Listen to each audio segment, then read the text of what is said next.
Assalamu alaikum. I am Uzair Zafar, and today the topic of our discussion is disorders of digestive system. Class 6 Science Unit number 4. خوراک کو ہضم کرتے ہوئے یا خوراک کو ہضم کرنے کے دوران یا خوراک کے ہضم ہونے کے بعد جو ہمارے جسم کے اندر ڈفرینٹ ڈیزیز پیدا ہو سکتی ہیں ان ڈیزیز کو ہم نے ڈسکس کرنا ہے آج اس ٹاپک کے اندر. تو سب سے پہلی ہے ڈیزیز ڈائریا.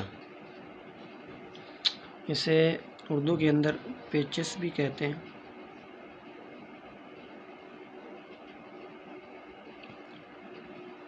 اب یہ پیچس میں ہوتا کیا ہے اور اس کی ریزن کیا ہے یہ ہم دیکھتے ہیں. Food in large intestine. Large intestine کہتے ہیں بڑی آنت کو.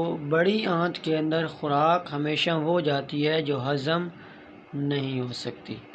وہ خوراک جو ہم کھاتے ہیں جو کہ ہماری باڈی میں ہضم نہیں ہو سکتی وہ ہماری لارج انٹسٹائن کے اندر آ جاتی ہے. اب لارج انٹسٹائن کے اندر جو خوراک آ رہی ہے اس خوراک کے اندر اگر بیکٹیریا یا دوسرے جراثیم اگر زیادہ مقدار میں موجود ہوں گے، زیادہ تعداد میں موجود ہوں گے، یا جو ہم خوراک استعمال کر رہے ہیں وہ بیکٹیریا سے کنٹامینیٹڈ ہے، تو اس سے ہوتا کیا ہے، اس بیکٹیریا سے کنٹامینیٹڈ فوڈ کو جب ہماری لارج انٹسٹائن میں جاتی ہے تو اس وقت ہمارے لارج انٹسٹائن کی جو موومنٹ ہوتی ہے، جو حرکت ہوتی ہے مسلز کی، ان مسلز کی موومنٹ کی سپیڈ بڑھ جاتی ہے. کیا ہو جاتا ہے؟ سپیڈ بڑھ جاتی ہے. Food in large intestine contaminated with bacteria. ہماری خوراک جو کہ لارج انٹسٹائن کے اندر ہے، جو کہ خوراک بیکٹیریا کے ساتھ مکس اپ ہے، جس کے اندر بیکٹیریا زیادہ مقدار میں موجود ہیں، اسٹیمولیٹ، وہ کیا چیز پر اکساتی ہے؟ Muscular movement of large intestine. تو وہ لارج انٹسٹائن کی موومنٹ، اس کے مسلز کی موومنٹ کو بڑھا دیتی ہے، which increase it's movement speed. تو اس سے کیا ہوتا ہے؟ اس کی موومنٹ کی سپیڈ بڑھ جاتی ہے. سپیڈ بڑھنے سے کیا ہوتا ہے؟ سیمی لیکوڈ، کیونکہ لارج انٹسٹائن میں سارا کا سارا ویسٹ میٹیریل ہی ہوتا ہے، تو وہ waste material semi liquid type ہوتا ہے، کیونکہ لیکوڈ ٹائپ کا میٹیریل فیزز کی صورت میں، فالتو مادے کی صورت میں passed out of body frequently, بار بار ہماری باڈی سے اینس کے راستے کے ذریعے سیمی لیکوڈ ٹائپ میٹیریل کی فارم میں فیسز کا نکلنا، اسے ہم کہتے ہیں ڈائریا. اور یہ ڈائریا ہوتا کیوں ہے؟ ڈائریا ہوتا ہے جب ہم خوراک کھاتے ہیں اس خوراک میں موجود بیکٹیریا اگر زیادہ تعداد میں ہوں تو ان کی وجہ سے کیا ہو سکتا ہے؟ ڈائریا ہو سکتا ہے. اب ڈائریا سے کیا ہو سکتا ہے؟ ڈائریا میں ہوتا یہ ہے no absorption of water take place. ہماری باڈی کے اندر ہماری خوراک جو ہم نے کھائی اس کے اندر جتنی کی خوراک تھی، جتنا کا جتنا پانی تھا، وہ سارا کا سارا پانی ایبزارب ہوتا ہی نہیں ہے، ہمارے بلڈ میں جاتا ہی نہیں ہے، بلکہ وہ سارا کا سارا پانی ہمارے جسم سے باہر نکل جاتا ہے. کیا ہو جاتا ہے؟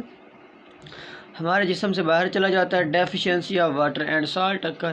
اور جب پانی باہر جاتا ہے تو پانی کے ساتھ کچھ نمکیات بھی باہر چلے جاتے ہیں. تو اس سے کیا ہوتا ہے؟ ہماری باڈی کے اندر پانی کی بھی کمی ہو جاتی ہے اور نمکیات کی بھی کمی ہو جاتی ہے. تو اس سے اگر ڈائریا ہوتا ہے تو کرنا کیا چاہیے؟ Patient should be use fresh water. سادہ اور صاف پانی پینا چاہیے. فریش فروٹ، ویجیٹیبلز، تازہ پھل سبزیاں کھانی چاہیے. And freshly prepared food. اور ایسی خوراک کھانی چاہیے جو کہ بیکٹیریا سے کنٹامینیٹڈ نہ ہو، بلکہ کیا ہو؟ فریشلی پریپیئرڈ ہو. تازہ خوراک بنا کے کھانی چاہیے، تازہ کھانا بنا کے کھانا چاہیے. اور اگر پھر بھی آرام نہیں آ رہا تو پھر ہمیں ڈاکٹر کے ساتھ کنسلٹ کرنا چاہیے. ٹھیک ہے. ڈائریا میں ہوتا کیا ہے؟ ہماری لارج انٹسٹائن میں موجود جو خوراک ہوتی ہے اس کے اندر اگر بیکٹیریا زیادہ ہوں یا وہ بیکٹیریا سے کنٹامینیٹڈ ہو تو اس سے ہماری لارج انٹسٹائن کی مسکولر موومنٹ کی سپیڈ بڑھ جاتی ہے. مسکولر موومنٹ کی سپیڈ بڑھنے سے ہماری باڈی سے سیمی لیکوڈ ٹائپ فیسز نکلتے ہیں، جس کی وجہ سے پانی بھی چلا جاتا ہے باہر اور نمکیات بھی ہمارے جسم سے باہر چلے جاتے ہیں، اور پانی اور نمکیات کی کمی ہو جاتی ہے. اسے ہم ڈی ہائیڈریشن بھی کہتے ہیں. اور اس سے بچنے کے لیے ہمیں کیا کرنا چاہیے؟ فریش واٹر یوز کرنا چاہیے. Fresh fruit, vegetables and fresh prepared food use کرنی چاہیے. ٹھیک ہے. نیکسٹ ڈیزیز ہے کانسٹیپیشن. اس کانسٹیپیشن کو اردو کے اندر کہتے ہیں قبض۔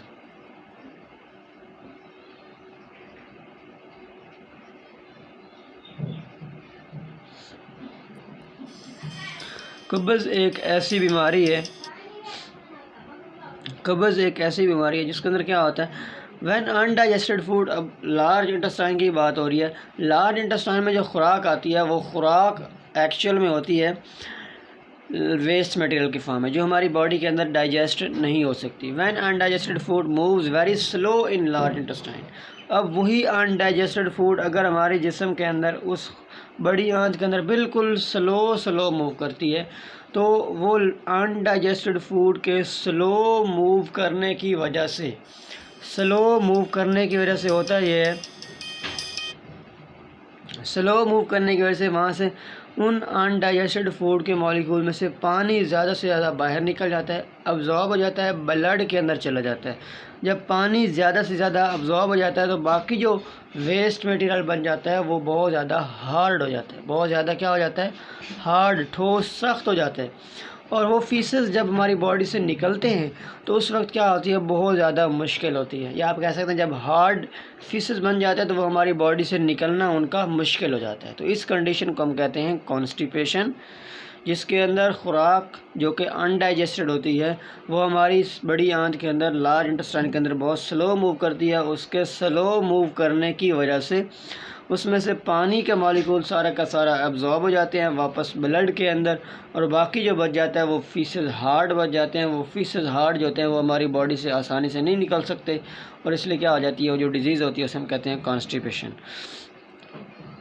اور ہوتی کیا، due to more absorption of water, کیونکہ پانی زیادہ سے زیادہ ابزارب ہو جاتا ہے، باقی جو فیسز بچتے ہیں وہ کیا ہو جاتے ہیں، ہارڈ ہو جاتے ہیں۔ اب کرنا کیا چاہیے، patient should use plenty of water, اس کیس میں پانی زیادہ سے زیادہ پینا چاہیے، اینڈ فائبرس فوڈ، اور ایسی خوراک کھانا چاہیے جس کے اندر فائبرز وغیرہ ہوتے ہیں۔ ان کے فائبرز کہتے ہیں جو کہ جیسے ہم کوئی بھی فروٹ کھاتے ہیں تو فروٹ جیسے ایپل کھا رہے ہیں تو ایپل میں ایک تو ایپل کا جوس ہوتا ہے، اور باقی جو میٹیریل ویسٹ ہوتا ہے اس ویسٹ میٹیریل کو ہم کہتے ہیں فائبرس فوڈ۔ وہ فائبرس فوڈ والے خوراک ہمیں کھانی چاہیے۔ Should take medicine which make faeces soft to discharge easily, ہمیں ایسی میڈیسن یوز کرنی چاہیے تاکہ جو کہ ہمارے فیسز کو سافٹ کرے، اور سافٹ فیسز ہماری باڈی سے آسانی سے نکل جائیں۔ کانسٹیپیشن ایک ایسی ڈیزیز ہے جس ڈیزیز کے اندر ہماری باڈی کے اندر لارج انٹسٹائن میں انڈائجسٹڈ فوڈ کے سلو موو کرنے کی وجہ سے کیا ہوتا ہے، وہاں سے پانی ابزارب زیادہ سے زیادہ ہو جاتا ہے۔ پانی زیادہ سے زیادہ ابزارب ہونے کی وجہ سے باقی جو فیسز بچتے ہیں وہ بہت زیادہ ہارڈ ہو جاتے ہیں، ٹھیک ہے۔ Patient should use plenty of water, پانی زیادہ سے زیادہ پینا چاہیے، اور فائبرس فوڈ کھانی چاہیے، اور میڈیسن ایسی لینی چاہیے جو کہ ہمارے وہ فیسز کو سافٹ کرے، اور سافٹ ہونے کے بعد وہ باڈی سے باہر ڈسچارج ہو جائے، ٹھیک ہے۔ یہ تھی سیکنڈ ڈیزیز کانسٹیپیشن۔ اب تھرڈ ڈیزیز ہے السر، جسے ہم معدے کے اندر جلن کو بھی کہتے ہیں السر۔ یہ اصل میں معدے کی کیا ہوتی ہے، جلن ہوتی ہے، معدے کے اندر جلن ہوتی ہے، اس ڈیزیز کو ہم کہتے ہیں السر۔ اور یہ ہوتی ہے جب ہم موسٹلی فاسٹ فوڈز کھاتے ہیں، پیزاز ہے، برگرز ہیں، اس طرح کے سموساز، پکوڑاز، اس طرح کی جب چیزیں کھاتے ہیں تو وہ زیادہ چیزیں کھانے کی وجہ سے کیا ہوتا ہے، ہمارے اسٹمک کے اندر ایسڈ زیادہ مقدار میں بننے لگ جاتا ہے، جو ہم نے پڑھا تھا پیچھے گیسٹرک جوس، اور گیسٹرک جوس کے اندر ہم نے ایک دیکھی تھی ورڈ یوز کیا تھا HCl، ہائیڈروکلورک ایسڈ۔ جب ہماری باڈی کے اندر جب ہم فاسٹ فوڈ کھاتے ہیں تو ہمارے اسٹمک کے اندر HCl زیادہ سے زیادہ مقدار میں بنتا ہے، اور وہی HCl جب زیادہ مقدار میں بنتا ہے تو ہمارے معدے کے اندر جو اندر والی دیواریں ہیں ان میں جلن شروع ہو جاتی ہے۔ اس ڈیزیز کو ہم کہتے ہیں ulcer. Excessive use of fast food and cold drinks cause infections in lining of stomach, small intestine اور اسوفیگس۔ ہمیں زیادہ فاسٹ فوڈ اگر کھاتے ہیں تو اس سے کیا ہوتا ہے، ہمارے معدے کے اندر، چھوٹی آنت کے اندر یا خوراک کی نالی کے اندر سوزش ہو جاتی ہے، جس کو ہم کہتے ہیں السر۔ اور اس سے ہم کیسے بچ سکتے ہیں، avoid from fast foods can keep safe from ulcer. Fast food سے اوائڈ کریں اگر ہم، تو ہم السر کی بیماری سے بچ سکتے ہیں۔ تو آج کا جو ٹاپک تھا اس کے اندر ہم نے ڈسکس کیے ہیں ڈس آرڈرز آف ڈائجسٹو سسٹم، جس کے اندر ہم نے سب سے پہلے دیکھا ڈائریا، جس کے اندر پانی کی کمی ہو جاتی ہے اور فیسز بہت زیادہ سیمی لیکوڈ ٹائپ مٹیریل نکلتے ہیں بار بار۔ نیکسٹ تھا کانسٹیپیشن، جس کے اندر ہماری لارج انٹسٹائن کے اندر خوراک کی موومنٹ بہت سلو ہوتی ہے، واٹر زیادہ ابزارب ہو جاتا ہے اور بہت زیادہ ہارڈ فیسز بنتے ہیں، ان کا باڈی سے نکلنا بہت مشکل ہوتا ہے، پینفل ہوتا ہے۔ اور سب سے اینڈ پہ السر، جس کے اندر فاسٹ فوڈ زیادہ کھانے سے ہمارے معدے کے اندر جلن شروع ہو جاتی ہے، اور اس سے ہم بچ سکتے ہیں فاسٹ فوڈ سے اوائڈ کر کے۔ ٹھیک ہے، اللہ حافظ۔